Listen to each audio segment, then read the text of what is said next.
د کیسو زمبیل پاڼې ته ښه راغلاست. راځئ چې تاسو ته یوه له پنده ډکه کیسه در واورو. د کیسې نوم دی د وخت بادشاه او هوښیار نوکر.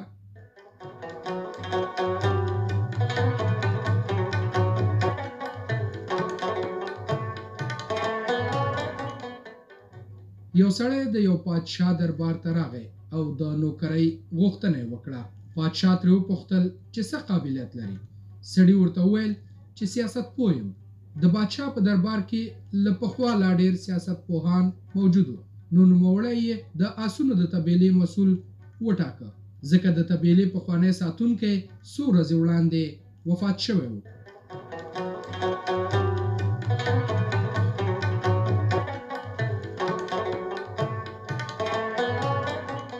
څو ورځې وروسته بادشاه له نوموړي کس څخه د خپلې خوښې آس په هکله پوښتنه وکړه چې دا څنګه آس دی. سړي ورته وویل نسلي یا اصیل آس نه دی. بادشاه حیران شو. د ځنګلونو مسؤل یې راوغوښت او پوښتنه یې ترې وکړه. د ځنګلونو مسؤل ورته وویل چې آس نسلي دی، خو د زیږون په وخت یې مور مړه شوه، نو روزنه یې له غواګانو سره شوې او د غوا شیدې ورکړل شوي دي. بادشاه دغه سړی راوغوښت او ورنه یې وپوښتل چې ته څنګه پوه شوې چې دا آس اصیل نه دی. سړي ورته وویل دا آس چې کله واښه خوري نو د غواګانو په څیر ټیټ سر واښه خوري، حال دا چې اصیل آسونه واښه په خوله کې نیسي او په لوړه غړۍ واښه خوري. بادشاه د دې کس له پوهې متاثره شو او د دې کس کور ته په تحفه کې غنم، وریجې، غوړي او د مارغانو بهترینه غوښه ورولېږله او هم یې د ملکې په محل کې په یو خاص موقف باندې تعیین کړ.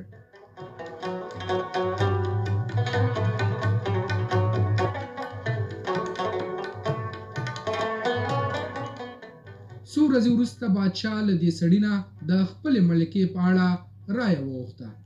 سړي ورته وویل چې خوی خصلت یې د ملکې دی، خو شهزادګۍ نه ده. د بادشاه له پښو ځمکه وتښتېده. چې کله یې حالت ښه شو نو خپله خواښې راوغوښته. خواښې چې راغله نو بادشاه ورته ټول بهیر بیان کړ. خواښې ورته وویل چې زما د لور د زیږون په وخت ستا پلار زما د لور غوښتنه ستا لپاره کړې وه، خو زما لور 6 میاشتې وروسته وفات شوه. نو موږ د دې لپاره چې شاهي کورنۍ سره نږدې شو، د بل چا لور مو فرزندي لویه کړه او تا ته مو واده کړه.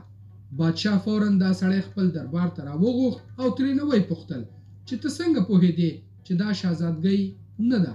سړي ورته وویل چې د دې ملکې چلن له خادمانو سره له جاهلانو هم بدتر دی، حال دا چې اصیله شهزادګۍ مهربانه وي.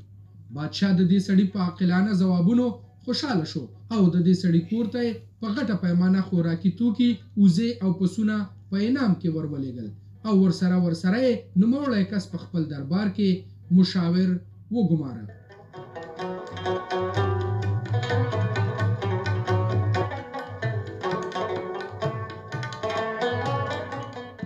ورځې تېرېدې، شپې تېرېدې. یو ورځ بادشاه دا سړی ځان ته راوباله او د خپل ځان باره کې یې ترې پوښتنه وکړه. سړي ورته وویل بادشاه سلامت، که زما د سر سلامتۍ واده را سره کوې نو درته وایم. بادشاه ورسره واده وکړه چې نه دې وژنم. سړي ورته وویل نه خو ته بادشاه یې او نه دې خوی خصلت د بادشاهانو دی. بادشاه ته ډېره غوسه ورغله، خو څنګه یې چې واده کړې وه نو بخښنه یې ورته وکړه. بادشاه سیده د خپلې مور خواته ورغی او د خپل ځان په اړه یې ترې پوښتنه وکړه. مور یې ورته وویل چې زویه، مونږ اولاد نه درلود، نو ته مو له یو شپون څخه رانیولی وې او ومو پاللې. بادشاه بیا دا سړی خپل ځان ته راوغوښت او په حیرانۍ یې ترې وپوښتل چې ته څنګه پوه شوې چې زه بادشاه نه یم. سړي ورته وویل بادشاهان چې کله انعامونه ورکوي نو سره زر، ملغلرې او جواهرات ورکوي، او ته وزې، پسونه او خوراکي توکي په انعام کې ورکوي. دا د بادشاه زادګانو خصلت نشي کېدی، بلکې یوازې د شپنو او د هغوی د زامنو کېدی شي.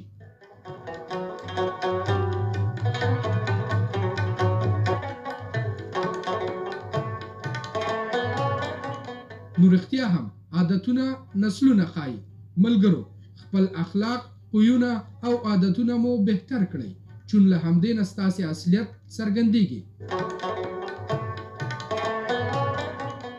له پنده ډکه کیسه مو واورېده. دا کیسه د احمد کندهاري لخوا لیکل شوې وه او ما ګل رحمان همدرد د فیسبوک له پاڼې راخیستې وه.